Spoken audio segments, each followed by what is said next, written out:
మిత్రులందరికీ జాతీయ ఉపాధ్యాయ దినోత్సవ శుభాకాంక్షలు. ఈరోజు ప్రపంచవ్యాప్తంగా రిలీజ్ అయిన ఘాటీ సినిమా కథా రచయిత చోడవరం వాస్తవ్యులు, ప్రముఖ జర్నలిస్టు, అలాగే ఎడిటరు, బహుముఖ ప్రజ్ఞాశాలి శ్రీ చింతకింద శ్రీనివాసరావు గారిని Chodavaram walker friends health club అధ్యక్షులు శ్రీ ఓరిగంట రాంబాబు గారు, ప్రధాన కార్యదర్శి జాజుల జగ్గారావు గారు, కోశాధికారి శ్రీ రాయవరపు కన్నానాయుడు గారి ఆధ్వర్యంలో ఘనంగా సన్మానం చేయడం జరిగింది. ఆ సన్మాన వివరాలు ఒకసారి మనం ఈ వీడియోలో సరస్వతి సమీకృతమైన సభకి నమస్కరిస్తూ అందరికీ కూడా ఉపాధ్యాయ దినోత్సవ శుభాకాంక్షలు. ఇవాళ అటువంటి మహానుభావుడు సర్వేపల్లి రాధాకృష్ణ గారు పుట్టినదినము. ఇవాళ చింతకింది శ్రీనివాసరావు గారు రాసినటువంటి అది అనేకమైన రికార్డులు బద్దలు కొట్టి వస్తున్నటువంటి మహత్తరమైన సినిమా కోసం ఎదురు చూస్తున్న ప్రజానీకం వచ్చినటువంటి రోజున ఈ కథా రచయిత ఘాటి అనేటువంటి సినిమా కథా రచయిత మన ముందు ఉండడం, మనవాడవడం, మన చోడవరంలో ఉండడం, మనవాడిగా అందరివాడిగా మనకు అందుబాటులో ఉండడం మన అదృష్టంగా భావిస్తూ వారికి ఆ భగవంతుడు ఆయుర్వేశ్వరుడు నిశ్చయం చేశారు. మన పెద్దలు గత శ్రీనివాసరావు గారు, రామూర్తి గారు, కోటరామూర్తి గారు, రాంబాబు గారు అందరూ కలిసి రాజుగారి దగ్గర నేను కూడా వయసు పెడితే రాజుగారి స్థానం ఇచ్చారు. ఈ స్థానం అందరికీ మనకి ఎంత అంత గవర్నమెంట్ అంటే ఏమీ లేదు. మళ్ళీ ఇప్పుడు 2005 బిల్డింగ్ కూడా వెళ్దాం. ఇది అలా జనరల్ ప్రభుత్వంగా చేసుకున్నాము. ఈ క్లబ్ యొక్క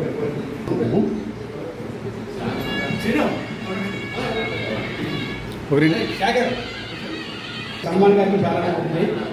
నాగప్పారు, నాగోలు, రామశేఖర్ శేఖర్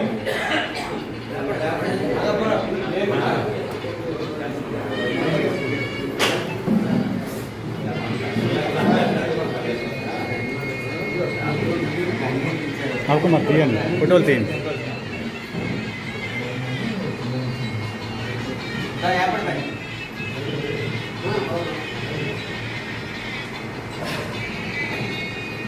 రాంబాబు గారు ముందుకు రావాలి.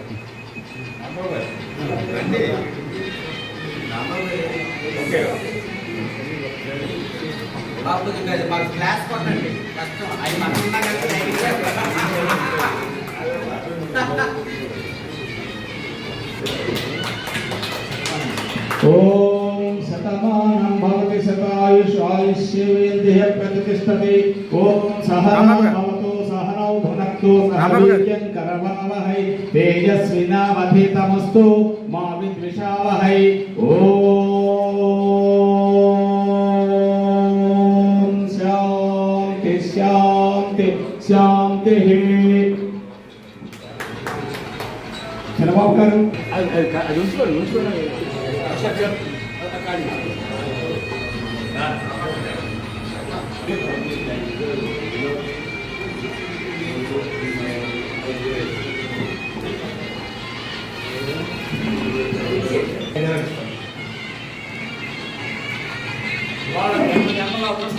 సమకాలీకులు మనతో ఉన్నతమైన స్థాయికి వెళ్తూ మన అభినందించడం అనేది సాధారణంగా సమకాలిక ఎవరు కానీ మన సమకాలికుడు అయినందుకు మనం రండి, ముందుకు రండి. గొప్పతనంగానే భావిస్తూ మరి ముఖ్యంగా కార్యవర్గాన్ని మనం అభినందిస్తూ చింతకింది శ్రీనివాసరావు భగవంతుడు ఆయుర్వేశ్వరుతో ఉన్నతమైన స్థానాన్ని కల్పించాలని ఒక్కసారి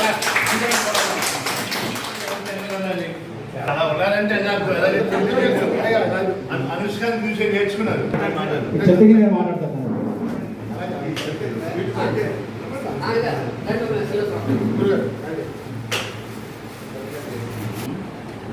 రాంబాబుకి, రాజశేఖర్ గారికి అందరూ వరుస కొంతమంది మాత్రం ఇక్కడికి వచ్చాక పరిచయం అయింది. అందరినీ ఒక కుటుంబంలాగా కలవడం నాకు ఈరోజు చాలా ఆనందంగా ఉంది. ఇంత హడావిడి చేస్తారని నాకు తెలియదు.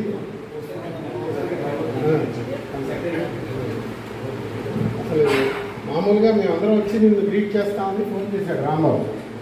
అంతమంది రావడానికి నేనే వస్తాను బాబు అని చెప్పి వచ్చాను. ఇంతమంది ఒక పెద్ద పనిగా పెట్టుకున్నారు. మా ఇంటికి రావడం కంటే కూడా నేనే వస్తే మంచిదని వచ్చాను. చాలా నాకు ఆనందంగా ఉంది. రాజశేఖర్ గారు మాట్లాడిన తర్వాత ఎవరు మాట్లాడినా ఎలా ఉంటుందంటే సిఆర్పి లాఠీచార్జ్ జరిగిన తర్వాత మల్లెపూలతో కొట్టినట్టు ఉంటుంది. ఆయన అలా మాట్లాడారు. నా మీద చాలా ప్రేమ ఆయనకి. ఎందుకంటే నిత్యం రామన్ గారు నేను కలిసి పనిచేసాము. పత్రికా గారు, విశ్వనాథ్ సత్యనారాయణ గారు, కొంగర జగ్గయ్య గారు, వీళ్ళందరి యొక్క ఉపన్యాసాల ప్రభావం నా మీద చాలా ఎక్కువ ఉంది నా బాల్యంలో. అదే రాంబాబు గారు మాట్లాడుతుంటే ఎలా మీరు అక్షరాల్లో ఇలా అయ్యారు అంటే దానికి కారణం మా చోడవరం అనేది. చోడవరం అంటే నాకు చాలా చాలా పుట్టినూరంటే అందరికీ ఇష్టం ఉంటుంది, కానీ నాకు చాలా ఈ చోడవరం నుంచి నేను చాలా పొందాను. చోడవరానికి మీరు ఒక వారం. చోడవరం నాకు వరం, దానికి వరం కాదు. చోడవరమే నాకు వరం. నేను ఒకసారి రాశాను ఆంధ్రప్రదేశ్లో, చోడవరం నా పాలిట వరం అని రాశాను. ఇక్కడ నేను భాష నేర్చుకున్నానండి, యాస నేర్చుకున్నాను, వ్యంగ్యం నేర్చుకున్నాను. భూ ప్రపంచంలో ఎవరైనా అంటారా సచ్చిదాకా బతుకుతారా అని ఎవరంటారు? చోడవరం ఒకడే అంటారు, ఇంకెవరు అనలేదు. నేను చాలా ఊరికి తిరిగాను. సైకిల్ కొనుక్కుంటే చాలా నీ సైకిల్ ఏం బాగోలేదురా అంటాడు. ఎందుకంటే నీ సైకిల్ వెనక చక్రం ముందుకు తిరిగేస్తుంది అంటాడు. వెనక చక్రం ముందుకే కదా తిరగాలి. కానీ మన ఊరు మాట్లాడినప్పుడు వెరైటీగా మాట్లాడతాడు. అది మన చోడవరం కనుక సొంతం. నేను ఎక్కడ హైదరాబాద్లో ఏ ప్రొడ్యూసర్కో లేకపోతే ఏ డైరెక్టర్ గారు చెప్తే పగలబడి నవ్వుతుంటారు, కొన్ని చెబుతుంటారు. ఒకటి కాదు, ఇక్కడ యాస, ఇక్కడ భాష, ఇక్కడ పద్యం, ఇక్కడ గద్యం నన్ను ఇంతవాణి చేసింది. చోడవరం లేకుండా చింతకింది, నేను అందుకే ఒక దగ్గర చోడవరం లేనిది చింతకింది ఏంది అన్నాను ఒక దగ్గర. ఈ ఊరు వల్ల, ఇక్కడ మనుషుల వల్ల, వాళ్ళ ప్రేమల వల్ల ఈరోజు నాకు చాలా చాలా ఆనందంగా ఉంది.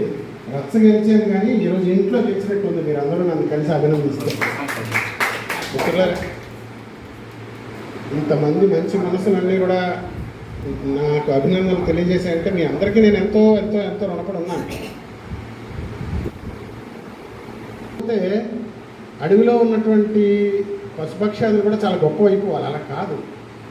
మనుషులు ముఖ్యంగా ఒకడు బాగా అవుతున్నాడు. చింతకింది శ్రీనివాసరావు బాగా రాస్తున్నాడు అంటే సరిగ్గా 50 ఏళ్ల కిందట నేను 6వ తరగతి చదువుతున్నప్పుడు నా చేత నాటకాలు వేయించారు. నన్ను పట్టుకుని ఆపి, నువ్వు నాటకాలు రాస్తావు, నువ్వు నాటకాలు వేయగలవు, నువ్వు నేను చెప్పినట్టు విను. ఆయన అన్నాడు. ఎలా అన్నారో నాకు తెలియదు, నాకు అప్పుడు 10 ఏళ్ల వయసు, ఇప్పుడు నాకు 60. 50 ఏళ్ల కిందట నేను 6వ తరగతి చదువుతున్నప్పుడు వజ్జల రామకృష్ణ మాస్టారు నా మాట వింటే నువ్వు చాలా గొప్ప రచయితవి, సినిమాల్లోకి వెళ్ళిపోతావు అంటే నేను నమ్మేవాడిని కాదు. నేనేంటి నన్ను అప్పుడప్పుడు ఆట పట్టించడానికి ఇలా అంటున్నారా గురువుగారు అని కూడా అనుకున్న సందర్భాలు చిన్నతనం వల్ల కలిగాను. కానీ ఈరోజు నేను వెనక్కి తిరిగి చూస్తే ఆయన మాటలు అంత నిజమయ్యాను. మీరు అందరినీ కలవడం నాకు అంత ఆనందంగా ఉంది. అందుకే నేనే వస్తాను, మీరు రావడం పెద్దవాడు, మీరందరూ రావద్దు, నేనే వస్తానని చెప్పాను. మిత్రులారా, ఈ జర్నీలో, ఈ ప్రయాణంలో ఎన్నో ఒడిదుడుకులు ఎదుర్కొని ఎన్నో వేసవులు చూశాను, ఎన్నో ఆమోదులు చూశాను, శీతాకాలాలు, వర్షాకాలాలు అన్నీ చూసినా కూడా చోడవరంలో ఉన్న వినాయకుడు, ఆ ఈశ్వరుడు ఎప్పుడు కూడా అమ్మవారు నాతో ఉన్నారేమో, అందువల్ల నేను ఈ పాటి ఇలా ఉన్నాను మీ అందరి దగ్గర అని అనుకుంటూ, ముఖ్యంగా మీ అందరికీ నేను మరీ మరీ ధన్యవాదాలు తెలియజేసుకుంటున్నాను. మిమ్మల్ని ఎప్పటికీ నేను మర్చిపోలేను. ధన్యవాదాలు తెలియజేసుకుంటున్నాను. మీరందరూ ఉండబట్టే, మీలాంటి ఎంతోమంది ఉపాధ్యాయులు ఉండబట్టే ఈరోజు గురు పూజ ఉత్సవం కూడాను ఈ సందర్భంగా నన్ను పిలవడం కూడా నాకు ఎంతో ఆనందంగా ఉంది. మా మాస్టర్ నన్ను ఎక్కడో దూరదృష్టితో వజ్జల రామకృష్ణ మాస్టర్ నన్ను చూసి ఆ రోజు 10 ఏళ్ల వయసులో ఆయన కోరుకున్న కోరిక సినిమాల్లోకి వెళ్ళాలని, నాటకాల్లో నందులవి రావాలని ఆయన అన్నం అన్నీ జరిగాయి. బాధాకరం ఏంటంటే ఆయన లేరు చూడటానికి. నేను చాలా బాధపడుతుంటాను. మా ఇంట్లో ఆయన దండం పెట్టి, మా నాన్నగారి చిత్రపటానికి మా అమ్మ, వజ్జల రామకృష్ణ మాస్టర్, వీళ్ళందరికీ ఉదయం దండం పెట్టకుండా నేను ఏర్పరిచి ఈరోజు ఉదయం రేపు ఉదయం నాకు తెలిసేది మాస్టర్ మీరు అన్నం అన్నీ అయ్యాయి కానీ మీరు లేరు కదా చూడడానికి అనే బాధ నాకు ఎప్పటికీ ఉంటుంది. అటువంటి ఉపాధ్యాయుల్లోంచి, ఆ ఉపాధ్యాయుల తాలూకా ఆశీస్సుల్లోంచి వచ్చిన వాడిని అవడం వల్ల నేను ఈ పాటికి రావడం కొంత ఆశ్చర్యం కాదు, ఎవరైనా వస్తారు. కానీ మీరందరూ కూడా నాకు ఎంతో ఆనందాన్ని కలుగజేశారు. అయితే నేను రాసిన కథలకు సంబంధించి నేను చోడవరానికి ఎందుకు రుణపడ్డాను అంటే, నేను రాసిన ప్రతి కథ చోడవరం చుట్టూనే తిరుగుతుంటుంది, ఇక్కడ పాత్ర చుట్టూనే తిరుగుతుంది. నేను ఎక్కడి నుంచో కొండ నుంచో ఆకాశంలోంచో ఏ పాత్ర తేలేదు. చిన్నప్పటి నుంచి నేను పరిశీలించినటువంటి మనుషులు, ఇక్కడ ఉన్నటువంటి వ్యక్తులు, వాళ్ళ హావభావాలు, వాళ్ళ నడక. కాష్టాల నాయుడు ఒక ఆయన ఉండేవారు, నా చిన్నప్పుడు నేను చూసేవాడిని. కాష్టాల నాయుడు, నేను ఆ పేర్లు అవి అలా చెప్తే బాగోదని అంతవరకే చెప్పి వదిలేస్తున్నాను. ఆ కాష్టాల నాయుడు క్యారెక్టర్ ఈ సినిమాలో ఉంటుంది, ఆ పేరు అది ఉంటుంది, కాష్టాల నాయుడు. నా గొప్ప అనుకుంటారు. నిజానికి దర్శకులు ఇది మా ఊరు గొప్ప,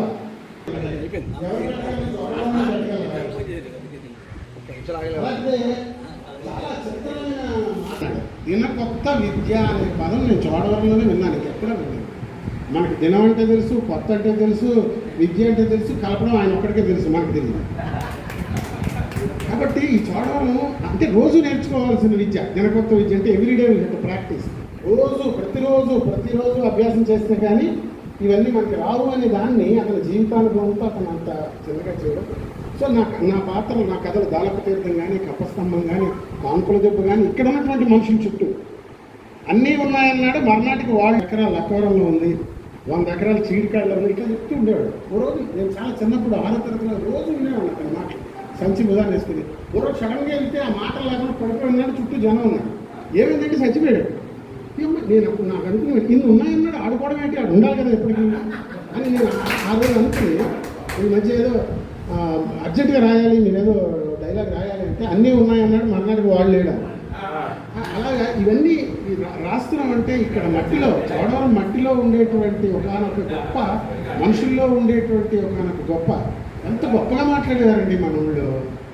సడన్గా మనం వెళ్ళి సుబ్బారావు చచ్చిపోయాడు నీకు తెలుసా అని అడిగితే వాడు బతుకున్నట్టు నాకు తెలీదు.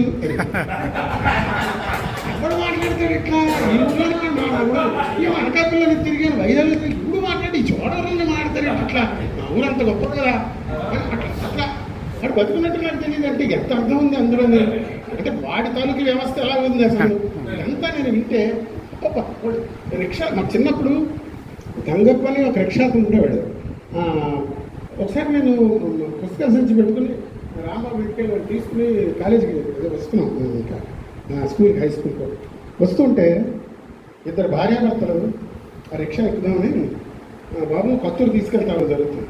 ఆ కొత్తూరు అమ్మ ఆ రోజుల్లో 2 రూపాయలు ఇవ్వండి అన్నది. ఆ రోజుల్లో ఒక 40 రోజులు అంటే 45 ఏళ్ళు. అంటే ఆ అమ్మాయి అడిగింది, అంటే కొత్తగా పెళ్ళైన అమ్మాయి, ఎదురుగా కనబడుతుంది 2 రూపాయలు ఎందుకు, అది బాగానే ఉంది. అప్పుడు ఆడు చెప్పాడు, అది కంటికి దగ్గర కానీ కాలికి దూరం అమ్మా. నేను చెప్తున్నాను, కాళిదాసుని చదివాను నేను. కాళిదాసు ఎప్పుడు అలా చెప్పలేదు. నేను భవభూతిని భాసుని చదివాను, ఎప్పుడూ చెప్పలేపారు అట్లాంటి ఎక్స్ప్రెషన్. మన ఊళ్ళో రిక్షా కార్మికుడు చెప్పాడు. ఆ రోజు అనుకున్న అమ్మది మామూలు కాదు కానీ అదృష్టం నేర్పించి. సో అటువంటి గొప్ప గొప్ప వాళ్ళు నాకు భాష నేర్పించి, యాస నేర్పించి. జలగల్ డాక్టర్ గారిని ఒక ఆయన, నాకు ఆ కథ 18 భాషల్లో వెళ్ళిపోయింది. అది ఆ జలగల్ డాక్టర్ గొప్పదా నాకు అంతాను. ఆ జలగల్ డాక్టర్ గారిని ఒక ఆయన ఉండేవాడు. ఎవరికి తగ్గని, ఎక్కడా తగ్గని, అప్పట్లో ఏవో రకరకాల పేర్లు, మాదా అనేవారు, ఏవో కురుకులు రకరకాల పేర్లు చూపించారు. వాడు గోల పెట్టేస్తున్నాడు. దాని మీద గంగకోట సుందరరామూర్తి మాస్టర్ ఇంటికి వెళ్ళి నస్యం తెచ్చాడు, పొడుగు తెచ్చి దాని మీద వేస్తే అది వదిలిందాం. ఆడు 2 రోజులు చక్కగా తిరుగుతున్నాడు. ఆడికి ఆపరేషన్, ఆడికి వైజాగ్లో అయితే అప్పట్లో కొప్పచ్చి కృష్ణమూర్తి గారు ఆపరేషన్ చేసి ఇలా చచ్చిపోతాడు అన్నారు. ఆడు శుభ్రంగా 40 ఏళ్ళు బతికాడు. కాబట్టి ఆ జలగల్ డాక్టర్ గారు ఇవన్నీ కథలు నేను చూసిన కథలే, నాకు చోడవరం నేర్పించిన కథలు. అలాగే ఈ ఘాటీ కూడా నేను చిన్నప్పటి నుంచి ఈ ఊళ్ళో గంజాయి మన అందరం ఉంటుందే కదా. ఆయన ఇంతవరకు తెర మీద రాని సబ్జెక్ట్, నేను అరేబియా కడలేని మున్నీటి గీతలు నవలు రాస్తే తానా వాళ్ళు అవార్డు ఇస్తే కృషి గారు, జాగరణూరి గారు దాన్ని చదివి వలసజాలర్ల మీద, అంటే శ్రీకాకుళం నుంచి 10,000 మంది అరకులే కదా, మన డుమ్రిగూడ, మన అనంతగిరి, మన తాలూకా పెదబయలు, మన తాలూకా కోరాపుట్టు, ఏఓబి అంటాం, ఆంధ్రప్రదేశ్ బోర్డర్ కథ ఇది. ఈ కథ చెప్పగానే ఇంతవరకు తూర్పు కనుమల తెలుగు తెర మీద రాలేదు. ఈ గంజాయి ఇంత విస్తృతంగా దీన్ని కూడా కృషి జాగరణూరి గారికి నేను ధన్యవాదాలు తెలియజేస్తుంటూ, అట్లాంటి దర్శకులు నన్ను తెరకు పరిచయం చేశారు. వాళ్ళ నమ్మకాన్ని రొమ్ము చేయకుండా, ముఖ్యంగా ఏ పని నేను చేసినా నేను ఒకటే కొలమానం. నన్ను ఎవరో అడిగారు, మీరు ఇంత బాగా ఇంత జాగ్రత్తగా, ఇంకా చెప్పాలంటే ఇంత జాగ్రత్తగా ఎలా ఉంటున్నారని అడిగారు నన్ను ఒక ఆయన. జాగ్రత్తగా అంటే మన పని మనం చేస్తూ, ఎక్కువగా అందరి తాలూకా ఆదరాభిమానులు అలాగే నా మీద వర్షించాలని కోరుకుంటూ, మీరు ఇంత గొప్పగా మీకు అనిపిస్తే రాంబాబు చెప్పినా, లేకపోతే నాకు ఫోన్ చేసి చెప్పినా నేను సంతోషపడి రాబోయే కాలంలో నేను చేసే ప్రాజెక్టులకి తప్పకుండా వాటిని నేను ఉపయోగించుకుంటాను. మీరు చెప్తే నేను చాలా ఆప్తులు చెప్పినట్టుగా భావిస్తాను, అంతే తప్ప ఏంటి ఇలా చెప్పారని అనుకునే మనస్తత్వం కాదు. కాబట్టి ఆ ఘాటీ కదా అనుష్క గారికి కూడా నేను తీసుకెళ్ళి కృషి గారు చెప్పించాను. 15 నిమిషాలు టైం ఇచ్చారు. 15 నిమిషాలు లైన్ చెప్పాను. 2.5 గంటలు కూర్చోబెట్టి మాట్లాడారు. అన్ని వివరాలు తెలుసుకున్నారు. నాకు తెలిసినవన్నీ చెప్పాను. ఘాట్లో ఉన్నటువంటి మనుషుల్లో అసలైన తెలుగు ఉంటుందని చెప్పాను. ఎలా అండి అని అడిగారు. మనం చందమామ అంటాం, మనం మన మన చరిత్రలో రాజశేఖర్ గారి పెద్ద మీరు ఏదో చాలామంది చదువుంటారు. మన చరిత్రలో అలసాని పెద్దన శశాంకము అన్నాడు చంద్రుడిని. అంటే పళ్ళెం అన్నారు, గిరిజనులు అన్నారు. మనంగా చదువులేని గిరిజనులు కోనేటి పళ్ళెం అంటున్నారు. నిజమైన తెలుగు తూర్పుఖండంలో ఉంది. కాబట్టి ఆ విషయాన్ని నేను పైకి తీసుకొచ్చే ప్రయత్నం చేశాను. మీరందరూ నన్ను ఆశీర్వదించండి. మీకు ఎప్పుడు మీ అందరికీ కూడా నేను ఎప్పుడు చూడడానికి మీ అందరికీ కూడా రుణపడే ఉంటాను. మీ రుణం తీర్చుకునే ప్రయత్నం చేస్తానని చెప్తూ ఈ అవకాశం నాకు కల్పించిన శ్రీనివాసరావు గారు, వికర్ణ ఆ నవల ఉంది కదా, మీ నవల, అది ఎప్పుడు సినిమాగా రావడానికి అవకాశాలు ఉన్నాయా? అది చూడాలండి. అంటే సినిమా అనేది నా కథలు చాలామంది దర్శకులు విన్నారు కొంతమంది. అవి ఎలా ఉంటుందంటే కళాత్మకంగా ఉంటే ఒక్కటే చాలు, ధనాత్మకంగా కూడా ఉండాలి. అది వాళ్ళలోంచి ఎప్పుడైనా వస్తే లేదు నా కథను నేను ఏదైనా ఇప్పటి కాలానికి మళ్ళీ మార్చి ఏదైనా చేస్తే బహుశా జరుగుతాయని అనుకుంటున్నాను. చూద్దాం. మనం ఏం చెప్పలేము, ఇలా ఉన్నామంటే రేపు ఎలా ఉంటామో మనకు తెలియదు. కాబట్టి ఆశ పెద్దగా లేదు నాకు. ఆశ లేకపోవడం వల్ల అత్యాశ అసలే లేదు. కాబట్టి 55 కథలు రాశారు, 9 నావల్స్ రాశారు. ఇందులో మనకు గోదల పుట్టపిల్లని మాకు ఎక్కువ రాశారు. తర్వాత నాటకాలు 4 రాశారు, నాటికలు 10 రాశారు. ఇప్పుడు ఇందులో సీన్స్ సినిమాలు వచ్చాయి, చాలా కథలు రాశారు. రాష్ట్ర ప్రభుత్వం నంగావాడ ఇచ్చింది, ఆహ్వానించి సన్మానం చేశారు. ఇంటి గీతాలు నావల్కి సుమారు ఒక 25 సంవత్సరాల వరకు రాష్ట్ర ప్రభుత్వాలు సన్మానం చేసి ప్రతి ఒక్కరికి. కాకపోతే మనం చూడడం గుర్తింపు లేదు. పౌర సన్మానం చేయాలని కూడా గుర్తుంది. పెద్ద సభ ఏర్పాటు చేసేలాగా గుర్తిస్తాం. ఉత్తరాంధ్ర మానేరు రాసి ఏకైక రచయిత ఈయన. ఈరోజు రచయిత లేదు మనకి. ఉన్న తత్వాలు ఈ కుట్ర యువత రచయిత తయారవుతారు. ఈ మా బ్యాచ్లో మన యువతలోని మంచి రాయిగా సత్తా ఉన్నారు. అది మన యాసం, మనం మాట్లాడే భాష యాసం రాసే సత్తా ఉన్న ఒకే రచయిత. అంటే మనం ద్వారా గమనించుకోవాలి, ఒక గృహంగా భావిస్తూ ఇప్పుడు మనందరం అయితే చోటు పట్టుకుని మనం మాట్లాడారు. పోలవరంలో గుర్తింపు లేదు, గుర్తింపు ఉంది, గుర్తింపు లేకపోవడం లేదు. గుర్తింపు అంటే ఏం చేయాలి? మీరు అందరూ రోజు వచ్చిన ట్రాన్స్ఫార్మర్ కాదు. ఒక రాంబాబుకి ఆ మనసులో మేము వాటిని అలాగే రాసు కూడా ఉత్తరాడికి మేమందరూ క్లాస్మేట్ చదవడం వల్ల చిన్నప్పటి చదవడం వల్ల ఇంకా అరే మీ అందరూ నన్ను ప్రేమించడం నాకు గుర్తింపు కదా. ఇంతకన్నా గుర్తింపు ఏం కావాలి నాకు? మీరు అందరూ పిలిచి అందరూ గుర్తింపు ఉంది. గుర్తింపు ఉండాలి అంటే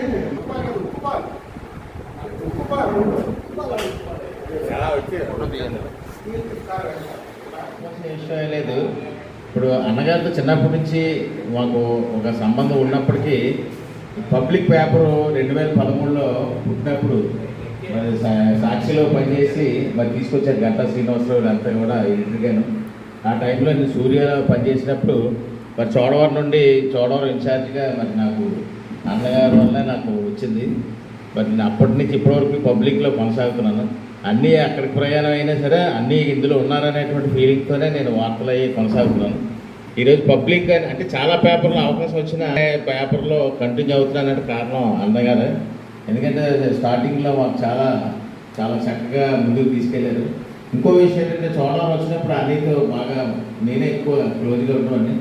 చిన్నప్పుడు విషయాలన్నీ కూడా మరి ఇంత దగ్గరికి వచ్చినప్పుడు నాకు గుర్తొచ్చేవాడిని, అన్నీతో షేర్ చేసుకునేవాడిని. నా బాల్యంలో కొన్ని చూసినవి అన్నీ కూడా దానికి కరెక్ట్గా డబ్బులు అని చెప్పి ఆ విషయంలో మటుకు నేను అంటే అన్నీ ఎక్కువ టైం గడపాలనుకుంటాను. ఇప్పుడు ఎంత బిజీ అయిపోయారు. ఏదైనా బాల్యంలో కొన్ని చూసినవి చేసినవి ఈ మాటలు అంటే అన్నీతో ఉండడం వల్ల మా అన్నగారు ఇంకా ఉన్నత స్థాయికి వెళ్ళాలని మరి ఈ చోడవరానికి మంచి పేరు తెస్తారని మరి నా వ్యక్తిగతంగా మరి భగవంతుని ప్రార్థిస్తాను. Thank you. చాలా థ్యాంక్స్ అండి. మా ఫ్రెండ్ని ఆశీర్వదించడానికి ఎంతమంది వచ్చారు. అందరూ వాకింగ్ మానేసి ఎంత కాకుండా మా ఫ్రెండే ముఖ్యమంత్రి వచ్చారు. అందరూ ఒకసారి గట్టిగా చెప్పలు పడేస్తే ఆయన సక్సెస్ అయిపోతాడు. Thank you so much. మీకు అంత పని ఉందా?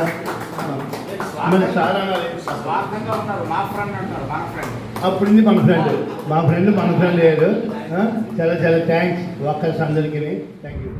మిత్రులారా, చూశారు కదా, ఎదుగే కొద్దీ ఒదిగి ఉండాలనేది శ్రీనివాసరావు గారి స్వభావము. ఆయన అందరితో కూడా కలుపుకోలేక చిన్ననాటి మిత్రులందరితో కూడా ఆహ్లాదకర వాతావరణంలో ముచ్చటిస్తూ అందరి దగ్గర కూడా చక్కని వీడ్కోలు తీసుకుంటూ మంచి గ్రూప్ ఫోటో కూడా తీసుకోవడం జరిగింది. అలాగే అందరి మిత్రులు కూడా ఘాటీ సినిమా ఘన విజయం సాధించాలని, అలాగే అనుష్కకి ఈ సినిమా మరో మైలురాయి కావాలని అందరూ కూడా శుభాకాంక్షలు తెలియజేశారు. జై హింద్.